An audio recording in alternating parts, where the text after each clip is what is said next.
सांगतो सगळं सविस्तर सांगतो. नमस्कार मित्रांनो, मी तुमच्या सर्वांचा लाडका चैतन्य आंदुरे. आपल्याला जायचं होतं आपल्या मंडळाचा गणपती आणायला. मग काय पोरं गोळा केली आणि गेलो गणपती आणायला.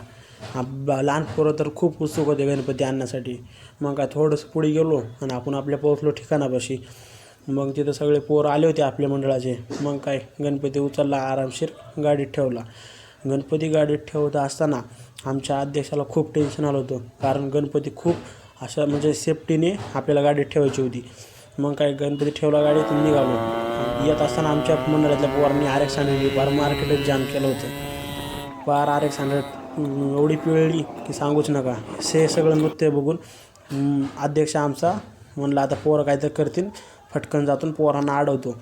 अध्यक्ष गेला फटक्यात पुढी म्हणून पुढचं नियोजन लावायला. मग काय सिस्टम लावली, सगळी पोरं खुश केली. मग मस्तपैकी आपल्या कमानीपाशी बाप्पाचं अशा चांगल्या प्रकारे आपण स्वागत केलं. फटाके लावून झालं की मग आपल्याला सिस्टमचे गाणे वाजायला लागले. की मग पोरांचे पाय थांबत नव्हते. मग पोरांनी काय केलं, म्हणलं अध्यक्षाने आपल्याला एवढं खुश केलं, आता आपण पण अध्यक्षाला खुश केलंच पाहिजे.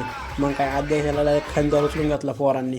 मग तिथून पुढे आलं की आपल्या मंडळाच्या मंडपापाशी आपण सावकाशपणे गणपती उतरून घेतला आणि परत नाचायला लागली. तर आपला मिनी ब्लॉग कसा वाटला नक्की कमेंट करा, लाईक करा, सबस्क्राईब करा. धन्यवाद. भेटूया पुढच्या ब्लॉगमध्ये. बाय.